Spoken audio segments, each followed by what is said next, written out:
with that, let me ask you this. Okay, so this question came to me yesterday when we were at work, and I was listening to the latest Culture War episode podcast. They had a guy on who they've had on IRL before, and there was a whole topic of discussion that came up about how the Constitution is essentially kind of an outdated document for multiple reasons, but think of the Constitution as in everything before the Bill of Rights. So the base level, how the government is set up and is supposed to be run. Okay. Set up back, when it was, a couple hundred years ago, and, this, that, and the other thing, and with a certain population size, and this, that, and the other thing. So the question is, do you think the U.S. Constitution is essentially an outdated document? As far as government structure goes. As far as a constitutionally... a government because you're structure, talking pre-Bill of Rights, yes. you're not talking about the Bill of Rights. So I'm just the way it's set up, yeah. the way it has, we'll just do that. Yeah, the way it is set up with the modern day context overlaid on it. Right.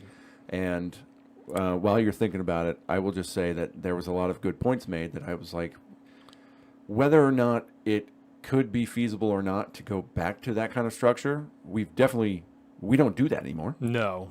Like, we just mostly just try to focus on the Bill of Rights stuff, but really, the entire structure, the whole actual Constitution, the way it's supposed to be set up, has basically been bastardized for, particularly like the last 100 years specifically. And so I think there would be the age of the internet, the age of instant communication. I don't think they jive real well with that, and then the ability for our political class to essentially create the modern day governing structure that we have that is only loosely based on the Constitution. I think I could classify it as an outdated document. And is the argument because that happened through constitutionally provided devices, like we got here through technically constitutional means? Yes. Because that's okay. Because there was judges that said, yeah, you could do that. Right. Laws were passed. Right. Amendments were put in to it to directly affect the structure, thinking of the popular vote for senatorial elections, that kind of stuff. So what are your thoughts? I think that's super fucking interesting. Super, super interesting. And especially the way that the question is framed, it's particularly difficult to answer. Because Those are the big ones. I don't necessarily think that the document is outdated. Because I don't think I could consistently make a different argument because of the amount of times on the show that I have argued for reverting back to a closer reading of the Constitution, to trying to bring our government back to a closer interpretation of what the original reading of it was, instead of the bastardized mess of a government that we exist in now. Yeah. So I don't know.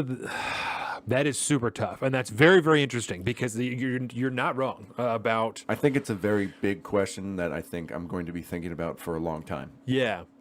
Because, like you said, the reason we got here is because there were mechanisms in place to allow it to happen, whether it was just based off of people's different readings of the Constitution and interpretations that made it okay. That already tells me that there's a fucking problem there, because we obviously do not speak the same language we did back then. We have no actual contextual understanding of what they actually meant. We can try to look back and study the Federalist Papers and the Anti-Federalist Papers to try to figure out the context that was there. We look at the history of the things that were happening around there. But at the end of the day, we can't get into their heads and in their minds. They didn't have the ability to sit there and record their conversations and deliberations about how they came up with the language. So I don't know how we would do that, but there were obviously loopholes that people could take advantage of that would be nice if we could fix those. And because I'm kind of on the same tilt of if we're going to do this whole confederation of states becoming one country, if that's what we're going to do, I'm okay with that, I suppose. But we need to figure out how it is that we got to this point where states almost don't really matter anymore, and go back and fix those and then revert back. So this is part of the difficulty that I'm having with the question, or answering the question in a direct way, because part of the issue that I think that we ran into as a country, and I don't know exactly what to attribute this to yet, because I'm just starting to think about this, was a separation of the level of responsibility that we felt to our country. That waning over time has, how do I want to start this answer? That waning over time has led us to a point where the candidates we have to choose from to go into office don't feel a level of responsibility to upholding the Constitution, even though they're swearing to that. So to that end, I think I do have to say that I feel that it's outdated because it doesn't fit the level of morality that exists on a broad spectrum in our country today.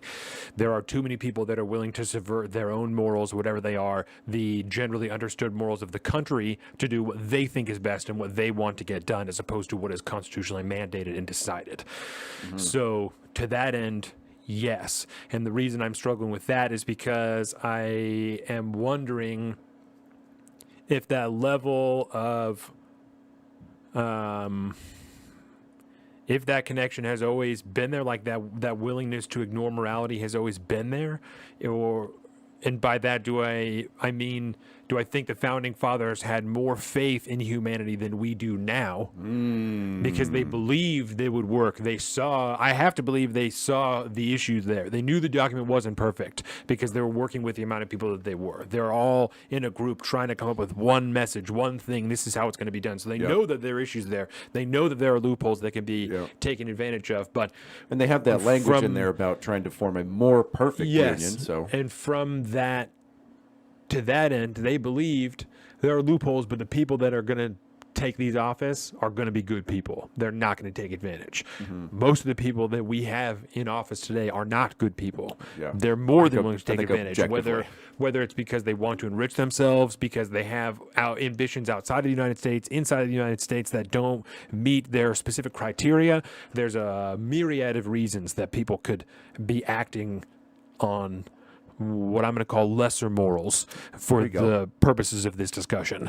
And so I think that's super interesting. And I don't think we can answer that question because we don't know what the people were like in 1776. Exactly. You know, we can only gain so much context, and then then we don't even know if that's truly correct. Yes.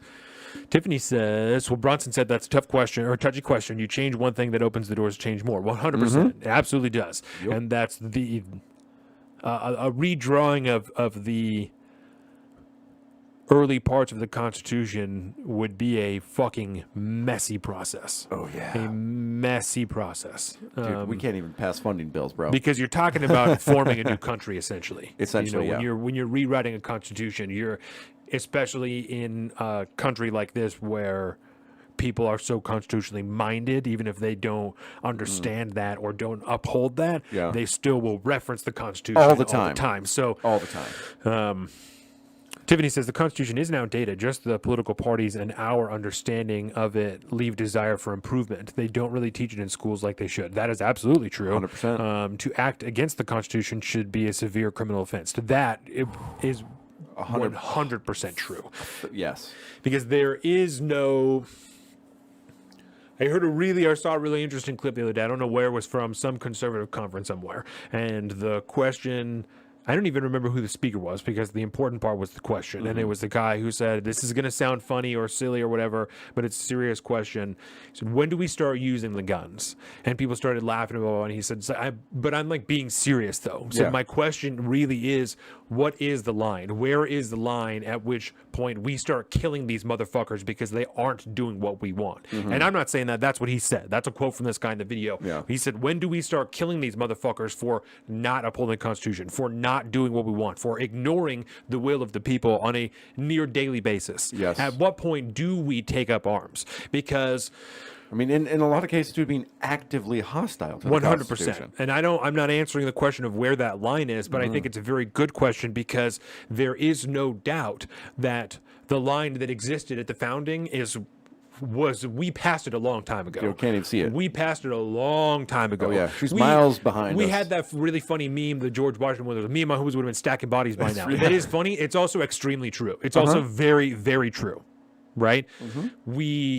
This is a country founded in civil war and revolution. Yes. So I think the question is very interesting and totally warranted. And nobody wants to answer that because you can easily wind up in jail for quote unquote advocating for violence, even if that's not what you're doing, but you're saying this should be our red line, you know? Yeah. And we've talked about on this show before that, like I've said, my line is my door. When you're at my door, that's violence at that point is warranted. Yeah. If you've shown up to my home where my family lives and I'm here and you're trying to impress upon my rights, that's where my line is. You know, that's where my red line for violence is. Yeah, that makes sense. And maybe that's not a very good answer. Maybe it's too close. Maybe my red line should be farther away from my house than that. I don't know. And maybe it's just the same context of the law that I just discussed, that's a safe red line for me to put down in public is my door. That's a defensible one legally, as my door is my red line.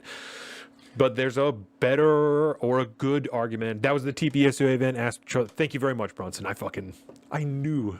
I don't know how I knew, but I knew that you would know, Bronson. I don't know how I knew, but I knew that you would know. That's awesome. Thank you for being here. So, like I said, I think it's an extremely good question. And totally warranted, very valid. Something to think about for sure. That people don't want to answer for a reasonable fear for legal repercussions. Oh, yeah. If you're already on a list, if someone's already paying attention to you, and they can find anything in which they can say, even if you aren't, they can say or argue that you are openly advocating for violence against a public official, or a police officer, or whatever. These are all criminal offenses that you can wind up in jail or for certainly a large fine for. Yes, you and know? this has existed for way longer than even our lifetime. But there's been multiple periods throughout the U.S. history where anti-government rhetoric made you a threat. Yes. And the minute a government decides that anti-government rhetoric is something that they can throw you into a cage for or worse, they've crossed the line. Because that means you no longer live in a free, self-governing society. That means this thing has been created and it officially has antibodies now, and it refuses to change or move because the populace decides it doesn't like it anymore. Yeah. That's the whole fucking concept. That's the entire reason the nation was created. But we're not the same nation that we were back then. America was created because of a British Civil War in colonies across the water. Then we started our own shit. Bing, bang, boom. We call it a revolution now. There was no country before the revolution. It was a British Civil War that took place. Yeah. Done. And then we created a country. And then we had our own little fucking Civil War type thing that happened, which was different. But ever since then, like, what happens when all of a sudden a bunch of fucking people down in some southern states decide to be against the current government? They say, no, we're not going to allow you to do that anymore. You can't be your own thing. We're a part of this deal together. Right. Done. You now belong to an oppressive government which deserves to be overthrown. The minute you are not allowed to push back on the government, that's the line. Done. I think in like a technical term. Right. I mean, that seems to be It's where it should be. Yeah, but man, like even that line, that's also miles behind us, dude. Yeah. It's I just thought it was an amazing question. I was like, perhaps that's a peace topic for another day or something like that. Writing about that this month. Definitely writing about that this month. I thought I might get into your head a little bit. Yeah, that's really, really good. Good. I'm glad. It's a really good question. So it's a great. Let me ask you this question without an answer today. Yeah, yeah. Is the government outdated? Convo starter.